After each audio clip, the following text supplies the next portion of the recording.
Hola, buenas tardes, estimados alumnos, estimadas alumnas.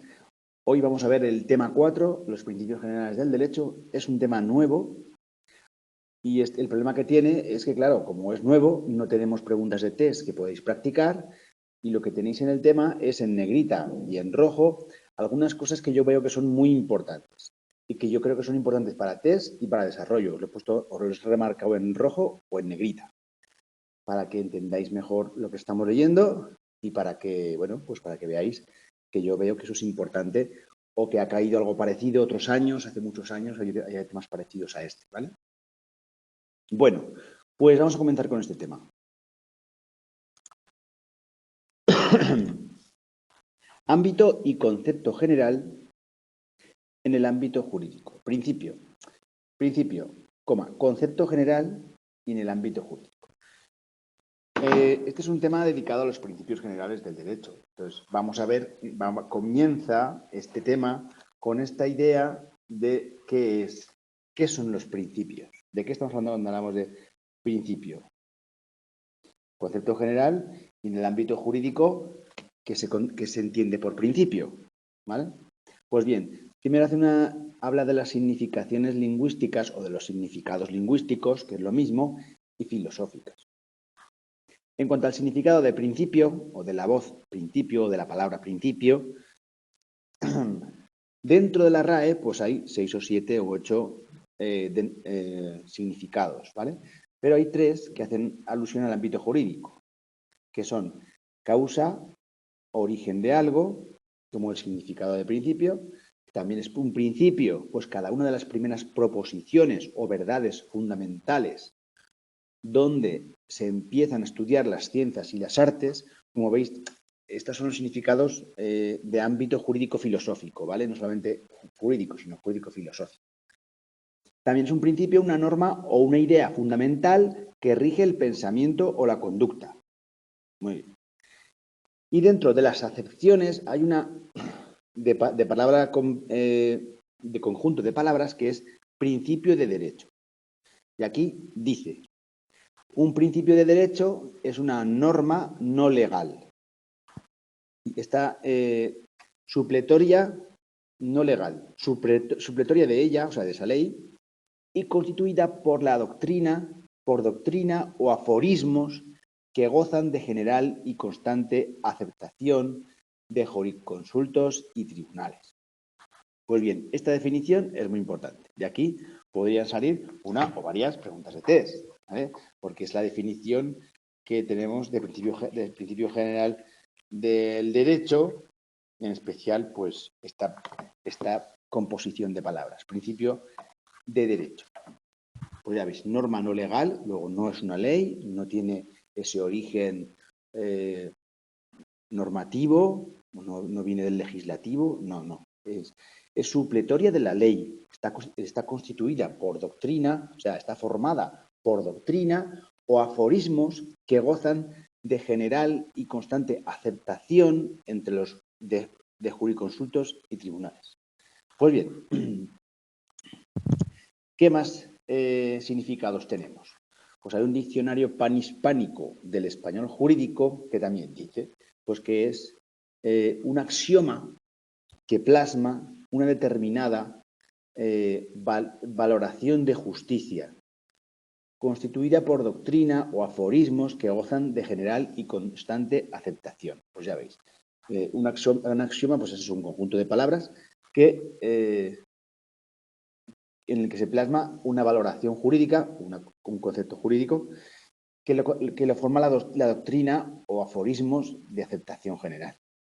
También define principios generales del derecho, con 2 acepciones, 2, ¿vale?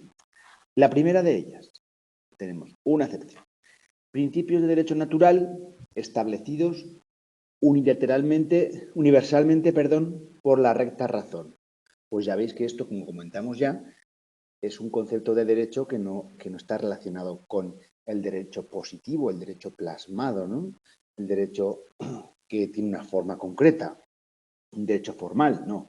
Estamos hablando de un derecho un poco más etéreo, unos principios establecidos universalmente por la recta razón, ¿vale? Pues esto es el iusnaturalismo o esa doctrina iusnaturalista que se contrapone a la doctrina positivista, que es la que nos explican ahora. También hay valores deducidos de las normas positivas que contribuyen a orientar su aplicación ajustada a los ideales de justicia y que expresan los jueces. Pues bien, ya veis que esta otra acepción tiene connotaciones más de la doctrina positivista. Estas dos doctrinas las veremos más veces a lo largo del curso y pues esta acepción, como veis, es más positivista. ¿Por qué? Porque habla de normas positivas que sirven para orientar esos ideales de justicia, ¿vale? Ahí sí que se va, no es tan positivista en esos ideales de justicia, pero bueno, sigue siendo, habla siempre de valores que se deducen de normas positivas o positivizadas. En el ámbito de la filosofía, ahora cambiamos de ámbito, en el ámbito de la filosofía, principio es aquello que procede de una realidad. Para los presocráticos, es decir, aquellos filósofos anteriores a Sócrates, la realidad puede explicarse a través de los principios y tratan así de averiguar el origen de aquella. ¿Vale? Pues estamos hablando de ellos, ¿qué ejemplos, de qué nos habla esto? ¿No? Que los presocráticos dice que la realidad puede explicarse por los principios. Vale. Y que, entonces, ¿pero cómo definen principio? Pues aquí os he puesto unos ejemplos de cómo definían principio. Y decían que principio es aquello de donde procede algo. Principio es aquello de donde nace, aquello de lo que nace, pues es el principio. Ya veis que eran un tanto simples, ¿no? Aquello de donde procede algo o aquello de donde se nace, pues es el principio, ¿no? Pues bien, Aristóteles, aquí lo tenéis con Platón, este es Aristóteles, ¿vale? Aristóteles, desde la observación y el análisis de la naturaleza, considera que más allá de la física existe un saber que trata de averiguar los principios de las cosas materiales a través de sus primeras causas. Así, su obra metafísica señala el principio, es el punto de partida de la cosa. También es aquello mediante lo que puede hacerse una cosa mejor, la parte esencial de donde proviene la cosa, aquello cuya virtud comienza el movimiento, lo da el primer conocimiento de una cosa. Pues ya veis, algunos extractos de algunos libros de Aristóteles. Pues bueno, aquí tengo que matizar un poco, ¿vale? Porque esto no es exactamente así. Aquí lo que ocurre es que uno de los discípulos de Aristóteles, que se llamaba Andrónico de Rodas, también era bibliotecario y cogió todos los tomos de Aristóteles y los ordenó. Y llegó y puso física y luego, detrás de lo que hay más allá de la física, lo llamó él, no Aristóteles, él, metafísica, más allá de la física. Y entonces, ¿qué materias engloban realmente esa metafísica en esa parte de la obra de Aristóteles? La lógica, pero bueno, tenía que decirlo, ¿vale? Tenía que decirlo.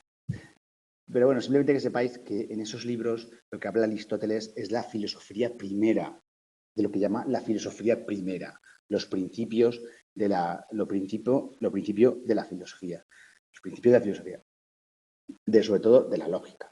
Pero bueno, simplemente que sepáis que ¿qué os tenéis que saber? Pues eso, que Aristóteles en sus libros ordenados mediante ese conjunto de obras que se llamaron posteriormente metafísica, pues hablaba de que está más allá de la física averiguar los principios de las cosas materiales. Bueno, ya sabéis que siempre pues trataba de comenzar de estudiar el principio de las cosas. Bueno, por otra parte, Epíceto, filósofo estoico que influye en el mundo romano desde su tiempo, a comienzos del siglo II después de Cristo. Bueno, aquí pensar que Aristóteles es del siglo III antes de Cristo. O sea, nos vamos ahora varios siglos después. Andrónico de Rodas es del siglo II antes de Cristo y luego ya Epíteto es del 2 después de Cristo. Afirma lacónicamente que principio es lo que algo es o sucede o se conoce. Pues bueno, ahí lo tenéis. Es una foto de Epíteto. Simplemente. Y vamos ya a la parte más importante del tema. Las reglas de derecho romano. El derecho romano no utiliza la expresión principios generales del derecho porque es una concepción moderna. Los jurisconsultos de la época clásica, desde el inicio del siglo I después de Cristo hasta el primer tercio del siglo III después de Cristo, suelen emplear la expresión reglas en lugar de principios, reglas. Estas, en cierta medida, pueden considerarse como precedentes de los actuales, de los actuales principios generales del derecho. Se define en un muy conocido texto de Paulo, un jurista del siglo III después de Cristo, que regla es lo que describe brevemente cómo es una cosa. Lo que describe brevemente cómo es una cosa. Jurídicamente, entendéisme, ¿vale? Entenderlo. Y a continuación se refiere a que las reglas jurídicas, señala, si regla es cómo es una cosa, pues regla jurídica será el derecho no deriva de la regla, sino que ésta se abstrae o se deduce del derecho. Bueno, ¿qué es lo que vamos a hacer? Pues vamos a coger una regla, de derecho romano y vamos a ver qué nos dice, ¿vale? Vamos a coger pues una regla, que en este caso es la regla 31 de un libro de reglas de derecho romano. Y veis, esto era una regla, era un pequeño parrafito. No es tanto una expresión concreta y corta, como hay otros axiomas romanos que, como luego veremos, que también existían. La regla era algo un poco más extenso que 3 palabras, ¿vale? Y aquí y hablaba de un concepto jurídico o te explicaba algo en esa regla. Y aquí, por ejemplo, en esta regla, pues nos dice que la restitución es más que la exhibición. O sea, lógica, ¿no? Porque exhibir es poner presente una cosa y restituir es entregar la posesión de ella con los frutos, los cuales se comprenden muchas veces en la palabra restitución. La palabra restituir comprende todo aquello que vendría el actor si no hubiera habido pleito. Lo que tendría el actor si no hubiera pleito, si no hubiera tenido que restituir. Lo que tenía, vamos. Bueno, simplemente que tuvéis un ejemplo de cómo era una regla, para que veáis de qué estamos hablando, ¿vale? Para mí es importante que tengáis claro. Eso es una regla. Pues bien, ello significa que los juristas no formulan reglas. Estas reglas no las formulan los juristas en un momento posterior, o sea, no las formulan ellos y luego las aplican a los casos. Por eso no es una ley, porque no redactan la regla y luego la aplican. No, es justo al revés. Los juristas clásicos, sin sujeción a reglas preestablecidas, y esto es lo que hay que aprender para test, y está en rojo porque es muy importante, los juristas clásicos, sin sujeción a reglas preestablecidas, lo que hacen es ofrecen soluciones específicas a cada uno de los casos jurídicos problemáticos y conflictivos. Entonces, ¿qué ocurre? ¿Cuándo se forma la regla? La regla se forma por la reiteración de soluciones análogas a casos semejantes. Luego, no es anterior, es posterior, por la reiteración de esas soluciones o de esas sentencias o de esas resoluciones jurídicas de casos similares, pues los juristas de esa repetición formulan una regla. ¿Vale? ¿Lo veis? De hecho, recordar, esta es la excepción esta es la excepción que cumple la regla. Pues eso es una regla, ¿vale? Pues bueno, así se señala que la regla deriva por inducción del derecho casístico. Pregunta de test importante, vamos. La regla deriva por inducción, no por deducción, sino por inducción del derecho casuístico. Pues bien, esto es importante.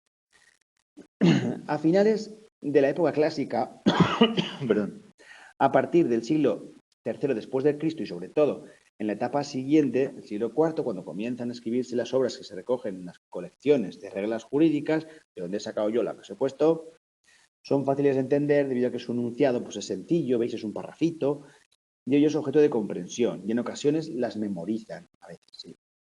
En ese sentido, estos libros recopilatorios tienen una función divulgativa. Los libros que recogen las reglas tienen función divulgativa para los profanos, o bien una finalidad escolástica para los que se adentran en los principios, en los primeros pasos en la ciencia jurídica. Para estos últimos, para los que se inician, se escriben, o para los estudiantes, se escriben unos libros docentes que adoptan el nombre de instituciones. Pregunta de test. El más conocido de ellos es las instituciones de Gallo. ¿Por qué? Porque las instituciones de Gallo, si recordáis, formaban parte del Corpus Juris Civilis. ¿Os acordáis? Pues bueno, las instituciones nos dice que son de Gallo porque fue la adaptación que hizo Justiniano de esas instituciones, pero bueno, ese libro, el original, el del que parte de esas instituciones es de Gallo, del jurista Gallo, que obtuvo mucha difusión en siglos posteriores, y aquí lo dice, como base fundamental en tiempos del emperador Justiniano. ¿Vale? Por eso luego Justiniano los incluye en el Corpus Juris Civilis. Para redactar otras instituciones que se actualizan adaptándolas a esas necesidades del momento. Es decir, lo que hace Justiniano es rehacer las instituciones de Gallo e incluirlas en el Corpus Juris Civilis. Además, este tipo de libros se enuncian como reglas un elenco de definiciones de instituciones jurídicas más generalizadas. Ello era absolutamente contrario al proceder habitual de los juristas de la época clásica, pues definir suponía delimitar una categoría. Y por esencia, las categorías jurídicas son ilimitables, no se pueden limitar. En cuanto a que no pueden encerrarse en un concepto porque la realidad luego lo supera y desborda. Pues ya veis, en una práctica que no era habitual. Porque luego, ¿qué pasa? Porque la realidad del día a día pues la superaba, ¿no? Por eso habla de que las categorías jurídicas son ilimitables. ¿Por qué? Porque si son fruto estas clasificaciones de las distintas soluciones que se dan a las controversias, pues ¿qué ocurre? Pues que el día a día se va modernizando y va superando esas categorías, ¿no? Como vimos en el tema del árbol del derecho, que veíamos que había pues derecho mercantil y luego ese derecho se iba especializando, y iba creciendo esas ramas del derecho, ¿vale? Pues bien, las reglas romanas se toman en muchas ocasiones como puntos de partida para formular otras en tiempos de estudio de derecho romano por las escuelas medievales de glosadores y comentaristas. Es decir, a principios del siglo XII y a finales del siglo XV, su significado en ocasiones va cambiando de contenido al sufrir un progresivo proceso de evolución. A pesar de estas reglas romanas o romanísticas, como queréis llamarlas, no deben ser consideradas como auténticos principios generales de derecho, porque no lo son. No son. Pregunta de test. ¿Las reglas romanas son principios generales de derecho? No. Respuesta, no. No deben ser consideradas auténticos principios generales del derecho. Es cierto que también muchas de ellas, cuya eficacia se dilata en el tiempo, lo que son es el origen. Eso sí, son el origen de algunos, de no todos, algunos principios generales del derecho. Por eso digo que son el origen de algunos principios generales del derecho. También importante para test, ¿vale? Bien, seguimos con preguntas. Fijaros, principio general del derecho, fuente del derecho, el título preliminar del Código Civil. Esto fue pregunta en una versión que había de esta pregunta en septiembre de 2014 y cayó de desarrollo. Así que tenerlo en cuenta. Aquí lo tenéis. El artículo 1.4 del Código Civil español nos dice que los principios generales del derecho se aplican en defecto de ley o costumbre. Esta pregunta también fue objeto de test. Por eso os lo pongo, porque esto sí que estaba en otro, sí que cayó antes, sí que estaba en el libro. Sin perjuicio de su carácter informador del ordenamiento jurídico. Septiembre de 2018. Es decir, los principios generales del derecho se aplican si no hay ley y si no hay costumbre. Es la tercera posibilidad. Si no hay ley y no hay costumbre, se aplican los principios generales del derecho. Sin perjuicio de que además de ese tercer orden, tercer lugar en ese orden, pues ya veis, tiene un carácter informador de todo el ordenamiento jurídico. Lo primero que debemos destacar es que los principios generales del derecho pueden ser invocados directamente por las partes en un proceso y son directamente aplicables por los tribunales. O sea, tienen esa doble posibilidad. Por un lado, pueden ser invocados directamente por las partes en un juicio y son directamente aplicables por los jueces. Ya veis que tiene esa doble. Ello supone una principal función como fuente del derecho. Bueno, esto ahora lo aclararemos. Recordar que entonces sí que son fuente del derecho, con matices, sí, claro. Son fuente de derecho, pero no son ni fuente material ni fuente formal. Aunque su aspecto es formal, como veis, no son fuentes formales, sino que solo son fuentes. Fuente. Solo son fuentes. No son ni fuentes formales, aunque parece que tienen su forma, pero no son fuentes formales. Son solo fuentes. ¿Por qué no son fuentes formales? Porque hemos dicho que no son ley. ¿De acuerdo? No son preceptos legales. Si un principio general es utilizado como fundamento jurídico por una parte en un litigio, si yo invoco este este principio general del derecho, pues, ¿qué tengo que hacer? Pues probar su vigencia. Probar su vigencia. ¿Cómo la pruebo? Pues citando algunas sentencias que reiteradamente el Tribunal Supremo lo haya aplicado y entonces le da esa capacidad de ser fuente y por tanto informar a los demás tribunales de que esto sea aplicado, ¿no? Este principio general del derecho. Junto a esta finalidad, la segunda es que los principios generales del derecho se entiende que son informantes. ¿Veis? Carácter informador, pregunta de test. Todo esto test, ¿vale? Poneroslo ahí, test. Junto a esta finalidad, la segunda son también informantes.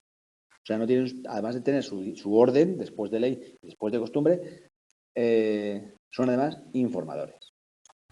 Un insigne civilista del pasado siglo, Federico Castro, nos dice que son las ideas, que estos principios generales del derecho son las ideas fundamentales e informadoras de la organización jurídica de la nación. Y les añade que les corresponde informar y vivificar la ley y la costumbre.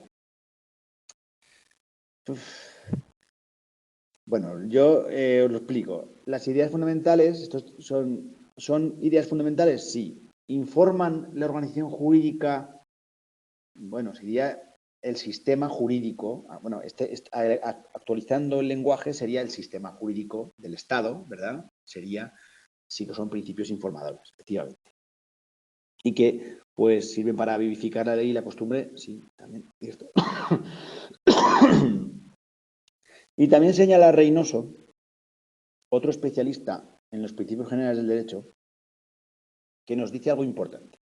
Nos dice, disciplinan todas las categorías jurídicas.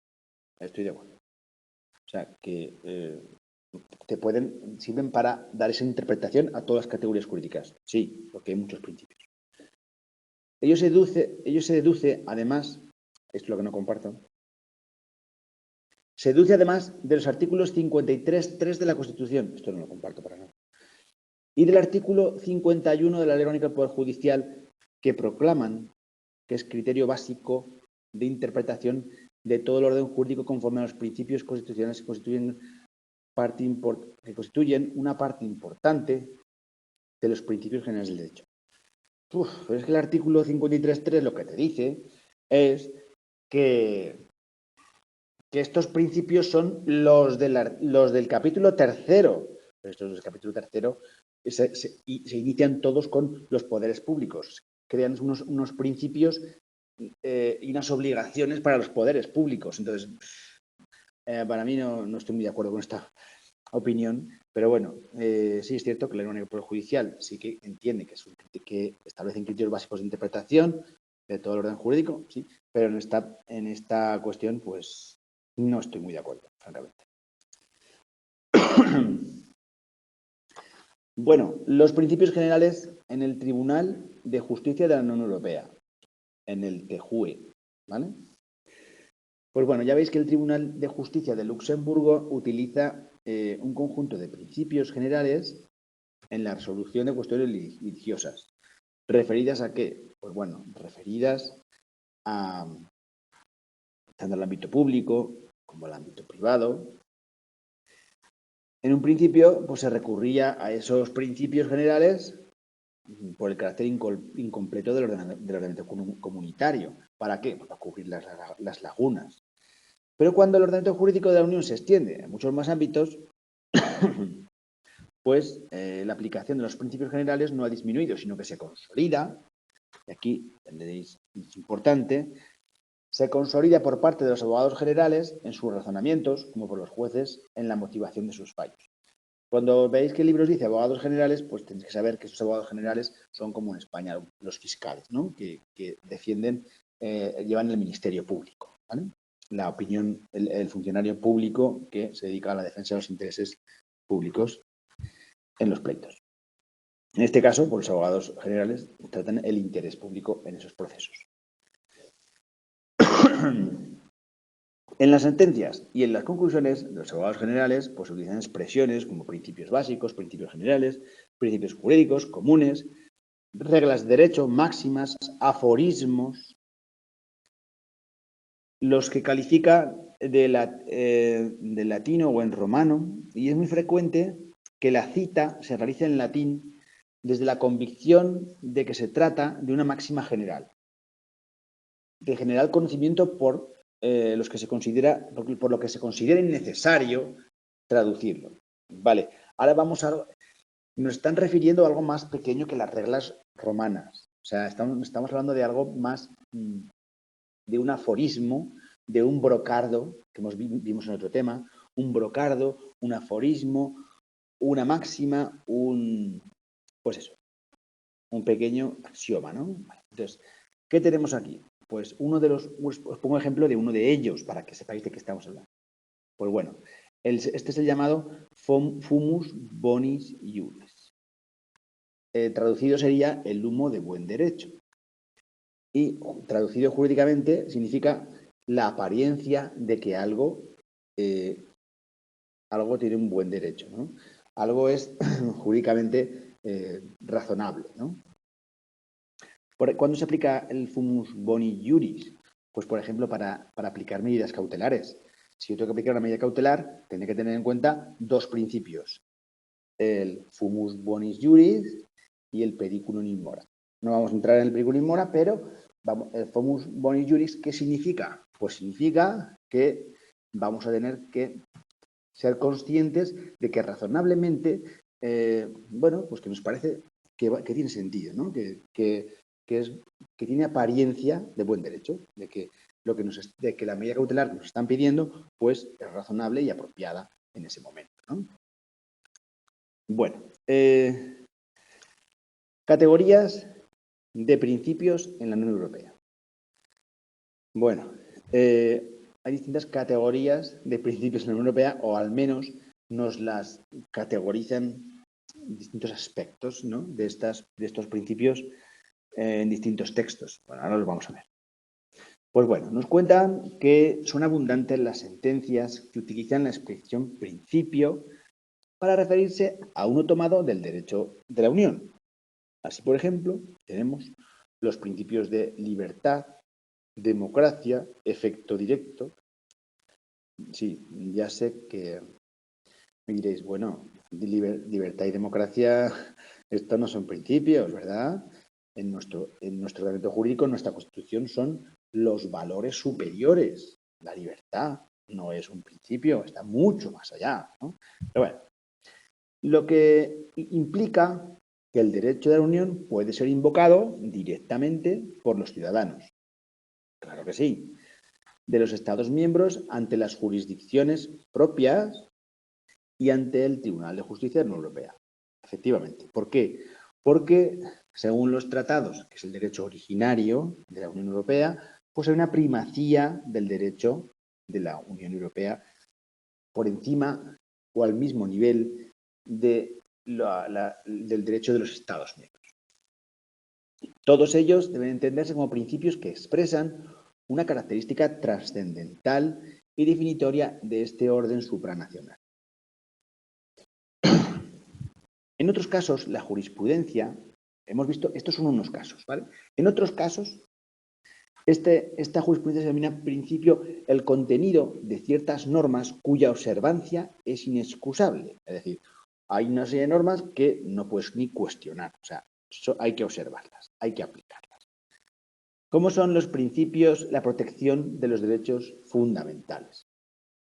Asimismo, la expresión principio delimita objetivos irrenunciables que persigue la Unión. Así, el principio de libertad, de circulación de personas y mercancías, los de equivalencia, eficacia, seguridad jurídica, ¿vale? Pues veis que son, en principio, son los pilares de la Unión, ¿no?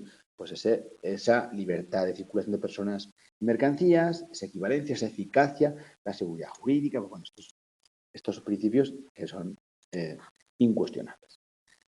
Se reitera también el principio general de no discriminación. Pues ves, sería otro principio general, generalmente aceptado y recogido por los letrados y por el derecho privado en numerosas concreciones particulares. Así como la prohibición de discriminar por nacionalidad, edad, religión y sexo. Eso no lo tenemos nosotros en la Constitución, lógicamente. Este principio queda consagrado en el artículo, bueno, esto está en el artículo 14 de nuestra Constitución, pero aparte, el artículo 10 del Tratado de Funcionamiento de la Unión Europea también lo recoge. Y nos dice en la definición de la ejecución de sus políticas, habla de la Unión Europea, no de cada país. En la definición y ejecución de sus políticas y acciones, la Unión tratará de luchar contra toda discriminación por razón de sexo, raza, origen étnico, religión, convicciones, discapacidad, orientación sexual. Por lo que se refiere a los principios de derecho internacional público, unos emanan del orden internacional, que se denominan principios estructurales, y esto yo creo que puede ser objeto de test, pues lo he puesto en rojo. Hay unos principios de derecho internacional público que emanan del orden internacional, que se llaman principios estructurales, y otros de derecho internacional, los que recibe de los ordenamientos jurídicos nacionales. ¿Vale? Pues entonces, esta distinción es interesante. Los principios de derecho internacional utilizados por la jurisprudencia del Tribunal de Justicia de la Unión Europea son aquellos que por su contenido, los principios generales de derecho que utiliza el TJUE son aquellos que por su contenido se armonizan o tienen relación con la naturaleza y objetivos de la propia Unión. Claro, si hablamos de libertad de circulación en el ámbito de la Unión, pues lógicamente está dentro de la naturaleza y de los objetivos que persigue la Unión Europea. Si hablamos también de la eliminación de los monopolios y la libertad de empresa en el ámbito de la Unión Europea, pues también era ya uno de los objetivos de la Comunidad Económica Europea y, por tanto, de la Unión Europea. ¿Por qué? Porque hay principios, se consideran principios, porque se armonizan con la naturaleza y los objetivos de la Unión. Importante de la Unión Europea. Importante para esto. Se descartan los incompatibles con esta naturaleza. Por ejemplo, el principio de reciprocidad en el cumplimiento de las obligaciones, pues lo descarta. Entonces también podría ser pregunta de test. ¿Es un principio de la Unión Europea la reciprocidad? No. No. ¿Por qué? Porque esta de reciprocidad es un principio de todo el derecho internacional público de todos los estados del mundo, no solo de Europa, ¿vale? No de la Unión Europea. ¿Por qué? Porque era el de reciprocidad. Tú me permites, por el principio de reciprocidad, tú me permites vender unas mercancías en tu país y yo te permito, si tú me permites, vender unas mercancías que yo venda en tu país, reciprocidad, con cualquier Estado, no hace falta que sea la Unión Europea. Por tanto, estas obligaciones que tienen que ser recíprocas para que se den, pues están excluidas, se descartan. ¿Por qué? Porque no necesita la Unión Europea para hacer que rija este principio de reciprocidad, porque ya es un principio de derecho internacional. Pregunta de test interesada. Bueno, principios en textos constitucionales de los estados. Los principios constitucionales son los que están contenidos o se derivan de las distintas constituciones o normas fundamentales. Vale. El TJUE recurría a ello siempre que había una cuestión que afectaba a los derechos humanos. ¿Por qué? Pues porque en todas las constituciones nos hablan de que los criterios o de interpretación están relacionados con los tratados de derechos humanos. Entonces, aparte de eso, desde que se promulgó la Carta de Derechos Fundamentales de la Unión Europea en el 2000, se aplica esta carta. El Tratado de Lisboa de 2007 declara que estos derechos fundamentales de la persona forman parte esencial del derecho de la Unión. ¿Por qué? Diréis. Pues porque esto empezó a ser, se pretendió realizar una constitución europea que recogiera los derechos fundamentales y no salió adelante. Y por tanto hubo que adecuar esa constitución al tratado e incluirla en el tratado con ese nombre de Carta de Derechos Fundamentales, incluirlo en el Tratado de Lisboa 2007 para recoger esos derechos que se iban a meter en la Constitución Europea que no salió adelante, ¿no? Pues bueno, ¿qué pasa? Pues que si meto en esta Constitución, en esta Carta de Derechos de la Unión Europea, en un Tratado de Lisboa, que es derecho originario, esos derechos fundamentales que están en todas las constituciones de la Unión Europea, pues al final los principios constitucionales de los propios Estados miembros pues pierden un poco de importancia. ¿Por qué? Pues porque tengo derecho a invocar la Carta de Derechos Fundamentales de la Unión Europea, que está recogida en el Tratado de Lisboa, pues bueno, directamente ante los tribunales. Pues bueno, también lo puedo hacer, ¿no? Principios generales del derecho comunes a los Estados miembros. Bueno, cuando la normativa y en la jurisprudencia del TJUE se habla de principios generales del derecho comunes a todos, está haciendo referencia a algo, a unos principios generales procedentes de distintas legislaciones nacionales. En muchos casos proviene de reglas procedentes del derecho romano, de ese ius comunes, derecho común, que se consagran principios conocidos por todo jurista culto, por su larga vigencia en la historia de la ciencia. Pues ya veis, pues eso ahí estamos hablando del ejemplo de antes, de fumus boni iuris.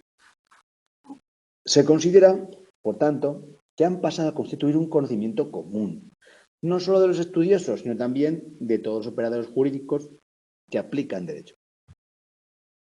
Esta consolidación le otorga una indiscutible vigencia a los principios generales de derecho como parte integrante del derecho positivo. Pues ya veis, son parte integrante del derecho positivo. Pregunta de tesis.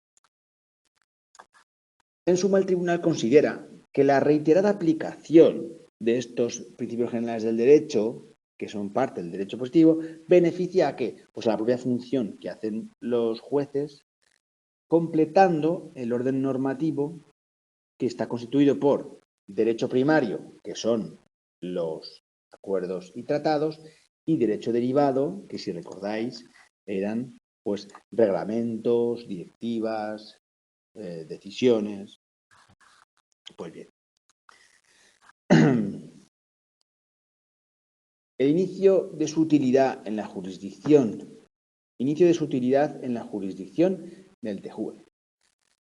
Para determinar cuál es el origen de la aplicación en la jurisprudencia comunitaria hay que referirse al Tratado Constitutivo de la CEE, de la Comunidad Económica Europea, que ya mencionaba de forma explícita a los principios generales comunes a todos los ordenamientos jurídicos y decía, por ejemplo, en una materia, la responsabilidad extracontractual de la propia Comunidad Económica Europea tiene que reparar los daños que cometan sus instituciones, sus agentes en el ejercicio de sus funciones.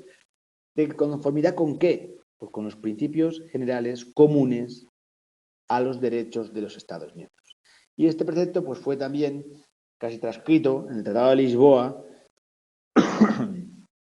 y nos dice que la responsabilidad contractual de la Unión, pues igual, en materia de responsabilidad extracontractual deberá reparar los daños causados por sus agentes en su ejercicio de sus funciones, de conformidad con qué, con los principios generales que sean comunes a los Estados miembros.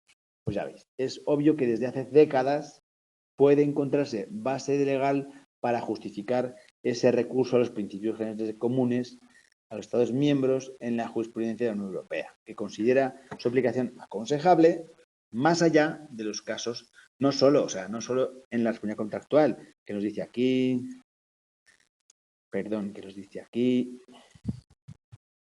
y aquí, no solo en la responsabilidad contractual, también en otros ámbitos, ¿vale? Entonces, lo que ocurre es que son estos principios generales comunes, pues se está justificado que la jurisprudencia se acuda a ellos y pues, los considere aplicables y aconsejable su aplicación. Los principios generales del derecho, en la actualidad, vamos en la actualidad, pues se afirma en una de las célebres conclusiones de un abogado general que formuló en 2002 y nos dice: es conocido el papel atribuido a estos principios generales del derecho, el juez deduce la existencia de estos principios generales del derecho, o sea, la deduce, porque evidentemente ya hemos dicho que los principios generales del derecho no están en la ley, sino que las deduce, el juez deduce, aquí importante paréntesis, ¿para qué? Para colmar lagunas. ¿Por qué? Para colmar lagunas. Pues porque si hay ley, aplica la ley. Si no hay ley, ¿qué tiene que aplicar? La costumbre, que es la segunda de las fuentes. Y si no hay costumbre, ¿qué tiene que aplicar? La tercera, los principios generales del derecho. Por eso las utiliza para colmar lagunas, porque no hay nada que llene esa laguna. Ni la ley, ni la costumbre, pues ahí se hace una laguna y hay que colmarla.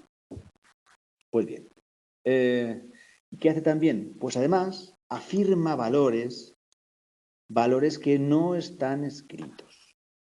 A veces son esenciales. ¿Y para qué los utiliza?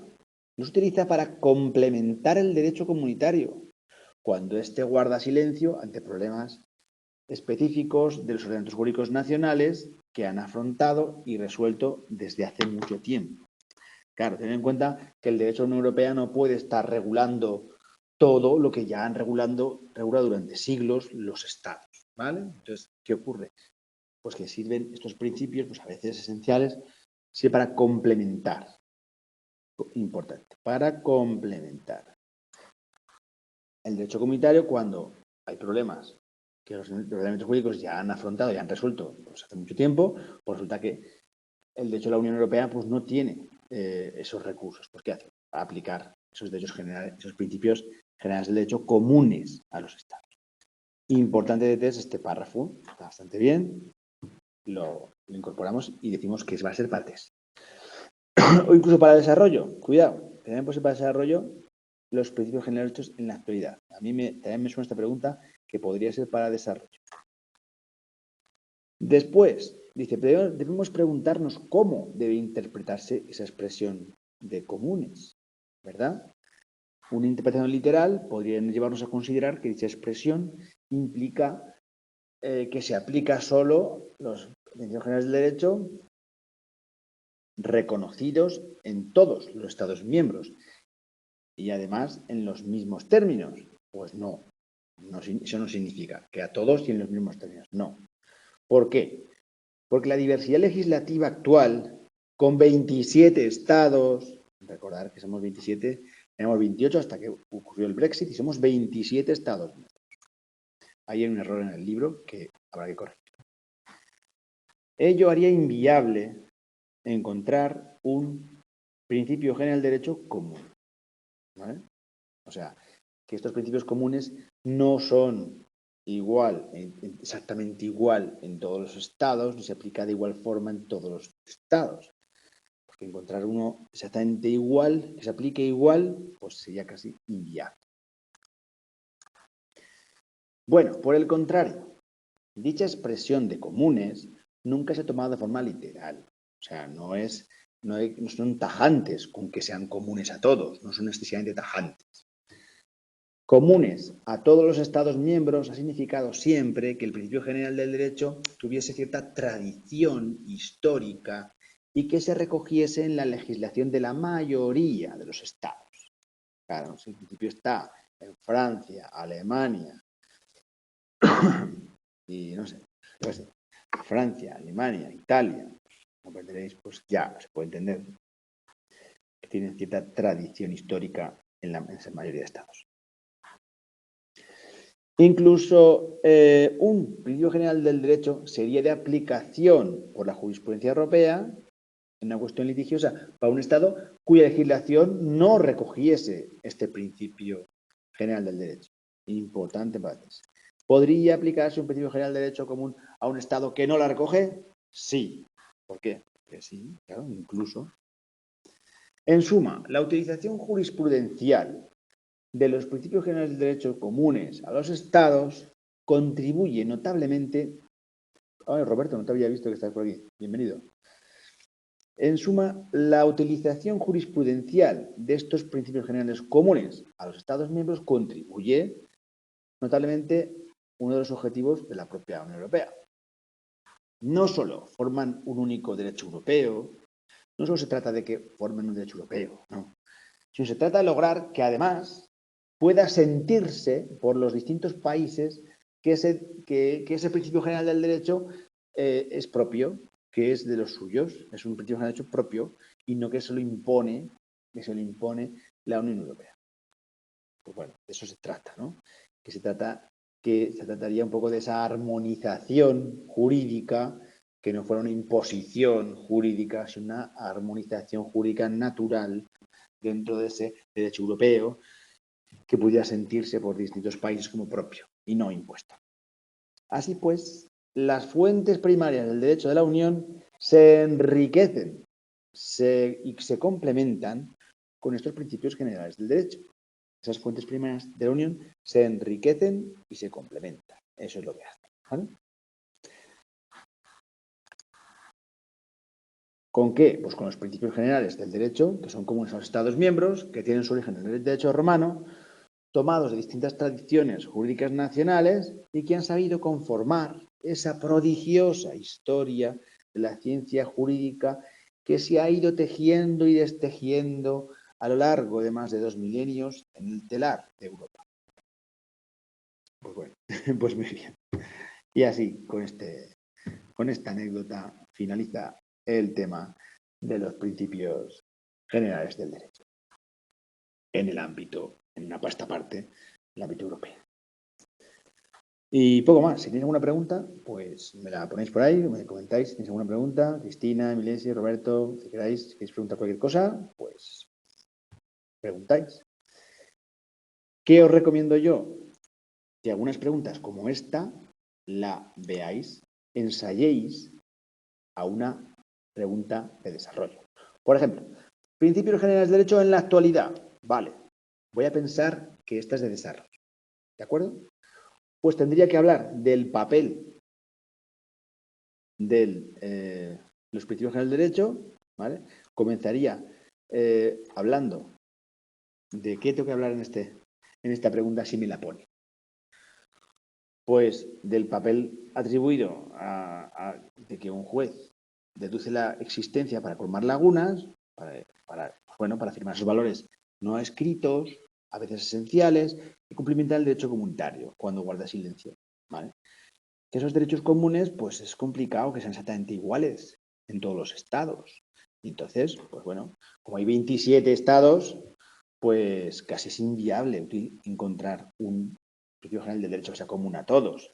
Comunes hay que tomarlo de una forma, pues bueno, no de forma literal, común a los estados, común a la tradición histórica que recoge la legislación de la mayoría de los estados, eso sí. Pero incluso, tengo que decir esto, ¿vale? Tener esta idea, luego decir la idea de que sería incluso de aplicación a un estado que no tuviera en la legislación este derecho como principio general. En suma, pues ¿qué pretende la utilización jurisprudencial de los principios generales del derecho?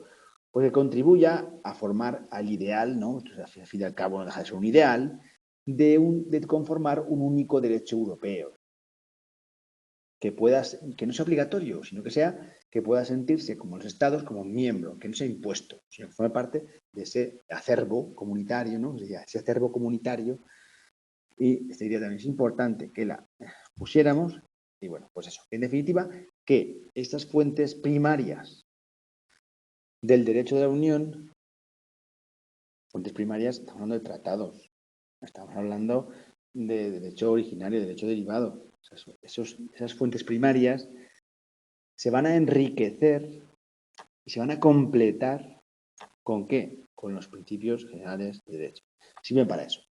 Es otra de las funciones, aparte de contribuir a que sea un único derecho europeo, pues también que tengan que se enriquece el derecho de la Unión Europea. Porque esto procede del derecho romano, de las tradiciones jurídicas de los estados, y aquí, como veis, podéis enrollar un poquito más. Y esto básicamente sería la estructura que tengo que hacerme mentalmente para desarrollar esta pregunta. ¿Vale? Yo cogería 3 palabras de la idea 4, 3 palabras de la idea 3, ¿vale? Un par de palabras de la idea 2 y toda la idea 1, ¿vale? Y haría un pequeño esquemita con esas 4 o 5 ideas, ¿vale? Primera idea, pues que el juez deduce, vale, esta idea tienes un poco más larga, ¿vale? Y luego el concepto de comunes, ¿vale? Luego tenemos que hacernos ese concepto de qué es la mayoría de los estados y que al fin y al cabo lo que sirven es para, lo que nos serviría sería para formar hacer un derecho único europeo y que complementan, y lo último sería decir que enriquecen y completan, ¿vale? Enriquecen y completan. Me hago un esquemita de 4 ideas por si esta pregunta cae de desarrollo, que puede ser, no digo que no, yo si pudiera apostaría que sería una buena pregunta de desarrollo. Es cortita y tal, y densa. Entonces, con estas 4 ideas, yo ya tendría un esquema mental de cuando me aparezca los principios generales del derecho, no quedarme en blanco, sino tener ese pequeño esquema de, pues eso, de esta pregunta. Así que nada, ya veis un poco cómo tenéis que hacer esas preguntas de test para que les dé desarrollo y algunas cosas que pueden caer en test las tenéis en rojo o en negro para, pues bueno, para que veáis que ahí lo tenéis. Así que nada, pues muchas gracias, vamos terminando aquí la clase. Hemos visto el tema 4, el próximo día, a la vuelta de este largo puente, veremos el tema 5 y habremos terminado esta primera vuelta. ¿Qué vamos a hacer después? Pues después veremos pues, esos resúmenes que tanto os gustan, que me estáis pidiendo. Pues vale, haremos también resúmenes, algunos esquemas, algunas cosas que os sirvan para mejorar vuestra eficacia al estudiar, ¿vale? Así que nada, pues mucho ánimo, muchas gracias por estar ahí y pues nada, nos vemos en el siguiente vídeo, en la siguiente clase, cuando